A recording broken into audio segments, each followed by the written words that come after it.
But you're on it. You're not doing anything halfway. You're every Sunday. You're preparing your Instagram. You're writing every day. You're living, breathing. When do you read? What are your reading habits? They're practically non-existent, which is the hardest part. I mean, I want to read so badly, but again, it's just finding the time, because it's almost like I'm so exhausted from working all day and then writing, late into the night, that it's kind of like I don't want to pick up a book at like 11 p.m. and start reading. I just want to go to sleep. But I mean, I do, if it's like an author that I love like Stephanie Garber, Mary Pearson, Marissa Meyer, Meg Cabot, like those are some of my favorites. So yeah, if one of them has a book coming out, I am in, like I will make time. But I feel like the most of the stuff I get to read is stuff that people ask me to blurb. So when you see those little like author like saying nice things about people on a book, on like the back of a book or inside of a book, like this was a non-stop, like, heart-pounding action book, I loved it. That's a terrible blurb, I'm sorry, I would never say that for anyone, but like, you get the idea.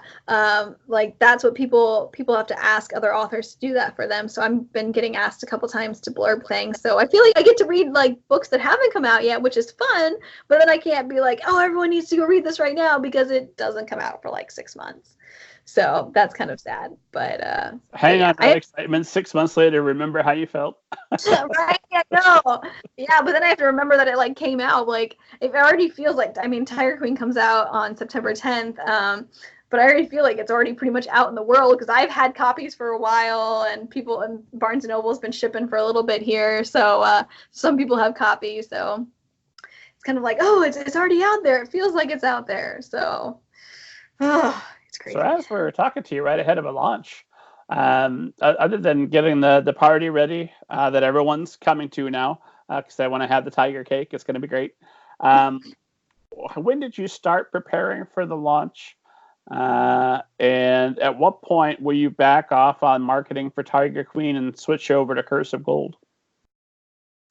I mean, I think I've been preparing for this launch for months now. I mean, even the launch party itself, it feels like I'm planning a wedding, because so my launch for A Touch of Gold had about 400 people there.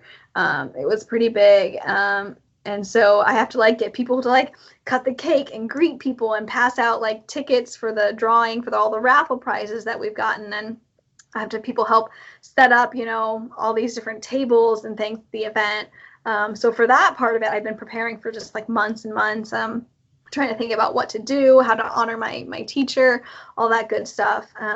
But even just launching the book itself, like I have to plan out, like, again, what videos am I going to release, leading up to things. And if you go to my Instagram, you will see a whole bunch of videos that I've done, either book trailers or unboxing videos, where you get to open up your box of your author copies when they arrive and share those with the world, which always goes over really well.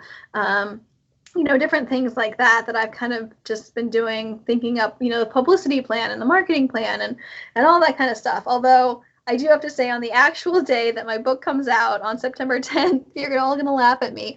I'm actually going to a Backstreet Boys concert that night. I was like, all right, they're going to be in Indianapolis, you guys. I have to go, okay? Well, I mean, if you want it that way, I suppose that's fine. I do want it that way. Fair enough. Well, my God, you've earned a rest. It sounds like your schedule is exhausting me just hearing about it. I'm starting to think, do I want to work Annie Sullivan's grueling schedule, or just spend like 30 minutes in the shark cage? Yeah. Send me back to the shark cage at this point. I am ready for a break. And then, so then how long after, because you take a night, you see the Backstreet Boys, you celebrate, hooray for me, I did a thing. This is a good day. How long after the launch do you continue marketing, aside from forever mentioning it everywhere you go? Yeah, I mean, I kind of, like, you did ask me, when do I kind of cut off marketing? And I've kind of cut it off a little bit right now, since we're only like 4 days out. It's kind of like, I'm kind of letting it happen naturally, since there are some copies that are leaking out there, and it's getting pretty good early reviews. So I'm just kind of letting that speak for itself and kind of laying off of it for a little while. I'll still like post pictures and things on Instagram and stuff like that, just every once in a while, as a reminder of like, oh, like 3 days to go, like whatever it might be, something along those lines. one thing I like to do is, if I remember to do it, I did it with A Touch of Gold, is I will take the books and build them into the number 3 and like do a countdown of like 3, 2, 1, like on how many days are left to go until it releases. So I like that. But yeah, so, and the hard thing is Monday. So like the book comes out September 10th, September 9th, I get edits back for A Curse of Gold, which again we said comes out in 2020. So it's kind of like I don't have a ton of time to celebrate because I will be editing my next book. So it's kind of like, all right, you jump from one to the next, and you go to the Backstreet Boys concert in between. Hooray! Hooray! And then start thinking about book number 4. I know. Trying to figure that one out right now. So we'll see what happens